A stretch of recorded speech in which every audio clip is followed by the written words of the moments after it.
이번엔 김경수 지사 재판 소식 알아보도록 하겠습니다. 그 댓글 조작 관련 의혹 재판을 받고 있는데 지금 항소심 재판 진행 중이라고. 네, 그렇습니다. 2019년에 이제 실형으로 이 업무방해죄로 징역 2년 선고를 받고 법정 구속이 됐다가 네. 올해 4월에 보석으로 풀려났고 지금 18차례 공판이 진행이 됐습니다. 1심과 달리 지금 항소심에서는 굉장히 증인 신문들을 많이 적극적으로 이렇게 김 지사 측에서 요청을 해서 하고 있습니다. 주요 내용 간략하게 설명해 주시면. 결국에는 당시에 이제 그 드루킹 김동원 씨가 이 매크로라고 하는 프로그램, 매크로 킹크랩이라는 매크로 프로그램을 이용해서 인터넷 뉴스에 댓글들을 굉장히 친정부적인 댓글들을 달도록 했고, 그거를 김경수 지사가 공모를 해서 했다, 지켜봤다. 지방선거 과정 같은데 이용하려고 했다라는 네. 게 이제 주된 혐의인 거고요. 다만 김경수 지사 측에서는 이 공모 자체는 다른 증거가 아예 없거든요. 그러다 보니까 이 매크로 프로그램을 당시에 김동원 씨가 운영하는 그 모임에서 모임 장소에 가서 시연하는 것을 본 사실조차도 없다. 그러니까 다른 증거들이 없어요. 지금 이 사람들의 진술을 거의 위주로 돼 있기 때문에 그 최초의 매크로 프로그램인 킹크랩이 작동하는 것을 받느냐 안 받느냐가 첫 번째 관문, 하지만 굉장히 중요한 관문이 돼 있는 겁니다. 어제 18번째 공판이 있었는데 이때 김경수 지사가 들어가는 모습 한번 보도록 하겠습니다.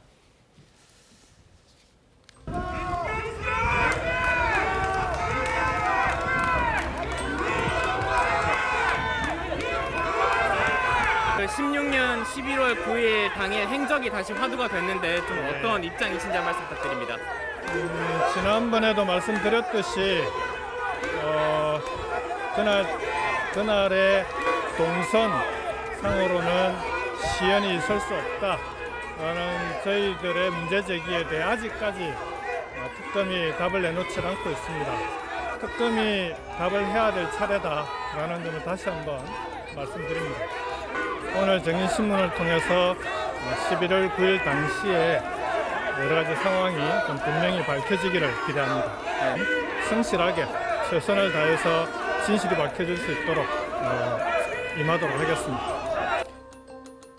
지금 말했다시피 그날 본인이 움직이는 동선상에 킹크랩 시연이 있었느냐 없었느냐 이 부분이 지금 관건이라는 거잖아요. 네, 그게 제일 큰 핵심이고요. 네. 만약에 킹크랩 시연을 봤다고 하면 공모 관계가 성립이 되는 거죠. 네. 그냥 브리핑만 들었다고 하면은 우리가 이렇게 하겠습니다라고 하는 건 김경수 지사가 개입할 수 있는 영역이 아니고 지시했다고 보기도 어려운 거 아닙니까? 그러니까 킹크랩 시연이 과연 몇 시에 있었느냐 이게 굉장히 중요한데요. 그래서 닭갈비 식사라고 하는 게 굉장히 큰 관심을 모았던 겁니다. 네. 킹크랩 시연이 있었던 게 2016년 11월 9일이었는데요. 김 지사가 오후 7시에 경공모 사무실에 도착을 하고요. 이게 산채라고 하는 곳인데요. 1시간 동안 회원들과 닭갈비 식사를 했다. 이게 이제 김 지사 측 주장입니다. 지금 저 화면에 나타나는 산채라는 곳은 그냥 명칭이고 사무실입니다. 네, 그죠? 경공모 사무실입니다. 네. 이 파주에 있는 곳이라고 알려져 있는 곳인데요. 그리고 난 다음에 7시부터 8시까지 이제 브리핑을 듣고 그 이후에 이제 다시 한번 정리를 해드리면요. 식사를 7시부터 8시까지 1시간 하고 그리고 난 다음에 8시부터 9시까지 브리핑을 듣고 그리고 이제 산채 사무실을 떠났다. 이게 김 지사 측 얘기였는데 지금 왜 이게 문제가 되냐면은 이 닭갈비 식사를 했다고 하는 시간이 1시간 동안 만약에 7시부터 8시까지 식사를 하면 그러면 브리핑할 시간이 겹치게 되는 거 아니에요? 그렇죠. 시연 시간하고. 근데 특검 측에서 얘기하는 게 8시 7분부터 23분 사이에 이 시연이 있었다고 얘기를 하고 있는 거거든요. 네. 그러니까 결국은 닭갈비 식사를 했다고 하면은 브리핑을 듣고 시연까지 보고 갈 시간이 안 맞는 거예요. 맞는다. 그러니까 닭갈비 식사를 했느냐 안 했느냐가 이번에 굉장히 중요한 쟁점이 되는 거죠. 지금 그래서 그 식사를 했느냐 안 했느냐, 같이 했느냐 안 했느냐 이 부분이 중요하다고 말씀을 하셨는데 관련해서 닭갈비 영수증도 제출이 됐어요. 이건 김경수 지사 측에서 제출을 한 네, 겁니다. 지금 화면으로 지금 나타나고 있습니다. 예, 보신 것처럼 닭갈비 15인분 15만 원을 결제했다라는 영수증인데 재발행된 거예요. 그러니까 이쪽에서 김경수 지사 측에서 저 영수증을 입수한 겁니다. 근데 이게 다시 한번 추가 설명을 드리자면 이런 거죠. 김경수 지사가 그때 이 킹크랩이라는 매크로 프로그램을 봤다는 객관적인 증거가 다른 게 없어요. 네. 그러니까 공모를 했다는 다른 증거도 없어요. 근데 유일하게 특검에서 내밀고 있는 게 뭐냐면 그때 그 킹크랩이라는 프로그램이 구동을 했다라는 거는 로그 기록에 남아있을 거 아니겠습니까? 네. 컴퓨터 프로그램이니까 이게 시연용 로그였는지 아니면 그냥 자기들끼리 실험한 건지는 알 수 없는데 이 드루킹 일당들 같은 경우는 김경수 지사한테 그걸 시연을 해줬다라고 지금 주장을 하고 있는 거거든요. 근데 김경수 지사는 이 영수증을 내밀면서 자 5시 50분에 이거를 계산을 해서 가져가서 1시간 동안 그 산채라고 하는 사무실에서 밥을 먹었는데 그러고 나서 1시간 동안 브리핑을 받았는데 그 8시 한 20분, 8시 이후에 20분가량 시간이 비질 않는다는 겁니다. 김경수 지사 측은. 근데 이 특검 쪽에서는 그게 아니라 밖에서 그냥 밥을 먹고 들어와서 바로 이 브리핑하고 시연도 있었기 때문에 시간이 충분하다. 이렇게 맞섰던 거예요.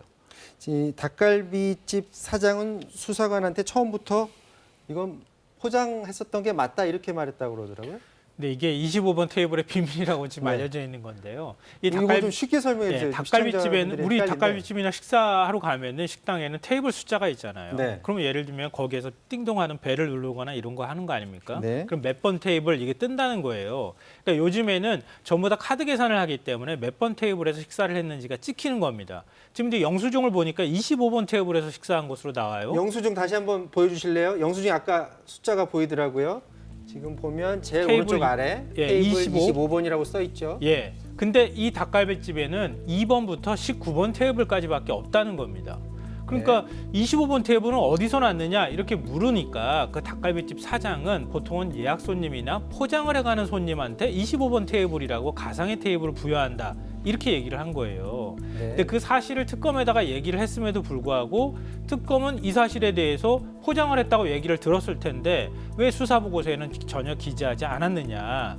결국은 한쪽으로 몰아가기 위해서 방문 포장을 해서 가져간 게 아니라 닭갈비집에서 식사했다고 하는 일종의 알리바이를 만들기 위해서 닭갈비집 사장의 주장을 수사보고서에 넣지 않은 것 아니냐 이런 이제 의혹이 제기되는 겁니다.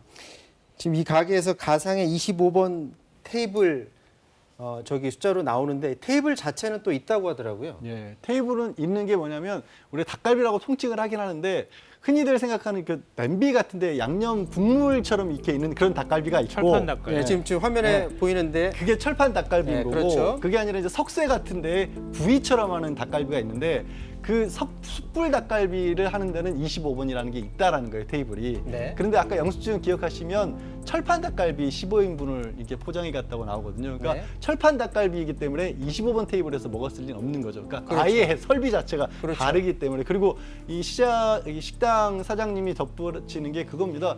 15인분을 가게에서 먹으면 네. 식사도 하시고 음료수도 드시고 보통 그렇죠. 그렇잖아요. 우리가 보통 뭐 회식을 하건 예. 어디 가면은 닭갈비만 먹는 사람은 아예 없을 거요. 없죠. 있을 수가 없는데 딱 닭갈비 15인분만 음료수도 이렇게 없고. 음료수도 없고 공깃밥도 없고 그런 경우가 없지 않느냐. 그러니까 저 영수증과 식당 주일의 말씀을 빌면 포장한 것이 거의 확실해 보이는 거죠. 그러면 특검 입장도 사실은 되게 궁금해요. 사실은 뭐라고 반박을 내놔야 될 것 같은데. 당장은 반박을 하지를 못한 걸로 지금 아마 지금 다음 공판에서 그 부분에 대해서 이제 변론을 보강을 해오겠죠. 어떤 네. 식으로든지 간에. 지금 왜냐하면 지금 김 지사 측에서는 이거는 아까 잠깐 얘기한 것처럼 아예 지금 특검 쪽에서 허위 공문서로 만들어낸 게 아니냐라고 공격을 하고 있는 상황입니다. 어제 공판에서는 또 다른 주요 증인들이 증인을 번복을 했다고 또 하더라고요. 이 증인 같은 경우가 1심에서는 그렇게 얘기합니다. 김경수 지사하고 식사를 같이 했다. 그러니까 김 지사 같이 측이 밥을 먹었다. 주장하는 거하고 똑같은 얘기를 했던 네. 거예요. 근데 경공모 회원이거든요. 네. 근데 경공모 회원이 이렇게 얘기를 하면 김 지사 쪽의 신빙성이 훨씬 올라가는 거 아니겠습니까? 네. 근데 항소심에 와서 말을 바꿉니다. 왜 바꾸는 거예요? 저녁을 안 먹은 것 같다. 닭갈비 안 먹었다.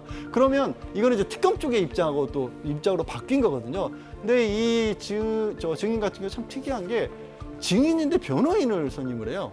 또 변호인을 선임을 했는데 그 변호인이 또 경공모 회원입니다. 통상 그렇게 재판에서 증인이 변호인 선임하는 경우 있나요? 증인이 변호인의 도움을 받을 일은 없죠. 대개는 없어요. 거의 뭐 자문은 받을 수가 있지만 정상적으로 선임한다는 것은 생각이 어렵고 저렇게 말을 바꾸니까 아주 재판장도 굉장히 좀뭐 심증으로 뭔가 좀 편안치 않은 그런 어떤 심증을 드러내면서 위증죄로 좀 처벌받을 수 있다라고 경고를 할 정도의 그런 상황이었습니다. 통상 재판에서 말을 1심에서 이렇게 얘기했다가 2심에서 말을 바꿔요. 예. 그렇게 하면 처벌을 받을 수도 있나요? 바로 그것만 가지고 처벌을 하진 않는데 네. 지금 이 사건 같은 경우에는 제가 아까 말씀드렸듯이 특별하게 다른 어떤 증거 없이 경공모 회원들의 진술에 의해서 1심에서 유죄로 됐거든요. 네. 그런 부분들에 더 유리한 부분으로 불리한 부분으로 바꾸고 이런 거기 때문에 이 진술 하나에 따라서 김지수에게 굉장히 불리하게 작용할 수도 있는 겁니다. 그런 거를 만약에 위증을 했다라고 한다면 위증죄로 처벌받을 수도 있기 때문에 재판장도 경고를 한 거고요. 그래서 이게 굉장히 이례적인 상황이었다는 거죠. 자, 이 재판의 키가 마지막에 김경수 지사 측도 그렇고 검찰도 그렇고 뭐를 가장 잘 증명해내야 됩니까? 사실 1심 재판에서 가장 문제가 됐던 부분이 뭐냐면 결국에는 물리적이나 객관적인 증거가 없이 주로 진술에 의해서 말에 이 부분의 의해서. 결정이 났다는 거고 그럼 누구의 말을 더 믿어줄 것이냐의 논란이 됐던 거거든요. 1심 같은 경우에 재판 과정에서도 이 드루킹 김동원 씨하고 일부 이 그 경공모 회원들이 김경수 지사를 끌어들여야 한다는 식의 모의를 했던 내용 메모까지도 제출이 됐는데 1심에서는 그럼에도 불구하고 드루킹 쪽의 말에 훨씬 더 신빙성을 뒀단 말이에요. 그러면 이 항소심에서는 김경수 지사 측에서 왜 어떻게 그걸 다툴 수 있을 것이냐. 처음에 아까 제가 항소심에서는 증인신문을 많이 적극적으로 하고 있다는 이유도 1심에서는 그런 부분들을 좀 간과했던 부분이 있는 것 같다고 판단을 해서 그 드루킹 일당들이 주장하는 부분을 하나하나를 다 이 진술로서 증인으로서 반박을 하고 있는 그런 상황입니다. 지금 닭갈비집 사장이 진술을 듣고 사실은 검찰도 사실은 당혹해한 것 같아요. 왜 검찰이 이걸 애초에 이런 것들을 다 세세하게 다 짚어보질 않았을까요? 방금 전에도 말씀하셨던 것처럼 우리 보통 이제 그 재판을 하거나 어떤 사람의 그 진술의 신빙성을 믿을 때 진술의 일관성을 많이 보잖아요. 네. 특검이 굉장히 샅샅이 지금 그 시연한 날 시자 그 분까지 정확하게 지금 얘기를 하고 있는 상황이란 말이에요. 그리고 앞뒤 정황을 얘기하고 있는데 앞뒤 정황에서 가장 시간을 길게 차지하고 있는 닭갈비 식사에 대해서 최소한 닭갈비집 사장의 얘기를 제대로 듣지 않았다. 아니 얘기했는데도 불구하고 그걸 무시했다거나 이렇게 할 경우에는 특검 쪽에서 그동안에 수사했다고 하는 수사의 신뢰성이 흔들릴 가능성이 있다. 이렇게 봐야 될 것 같습니다. 또 하나 이날 네. 재판에서 이제 쟁점이 됐던 것 중에 하나가 그 드루킹 김동원 씨가 이 역공작이라고 하죠. 오히려 문재인 당시 뭐 후보라든가 아니면 문재인 정권에 대해서도 굉장히 비판적인 글을 또 올리기도 했었단 말이에요. 네. 그런 부분들이 공소장에 포함이 돼 있는데 그럼 재판장에서 그 부분을 좀 성명을 하라고 했습니다. 아니 지금 저 김경수 지사와 공모를 해서 만약에 댓글을 운영하는 거라면 이런 내용들은 어떻게 된 것이냐. 그래서 그 부분을 정리를 해야 되는 거냐 아니냐라고 지적을 했고 그래서 특검 측에서 공소장을 변경할 것처럼 그렇게 처음에 얘기를 했었는데 결국에 이제 정리되기로는 뭔가 따로 분리를 해서 떼내기가 어렵기 때문에 공소장 변경 없이 그냥 가기로 했다. 그래서 아마 이 부분도 김경수 지사 측에서는 이 논리적인 모순점 김경수 지사가 공모를 했다라고 한다면 왜 계속해서 전반적으로 일관되게 나오질 않고 오히려 문제적으로 공개했느냐 이런 부분도 아마 공방이 될 것으로 보입니다. 네, 오늘 순서 마치겠습니다. 오늘 두 분 말씀 고맙습니다. 네, 사사건건 마치겠습니다. 내일 오후 4시에 다시 찾아뵙겠습니다. 고맙습니다.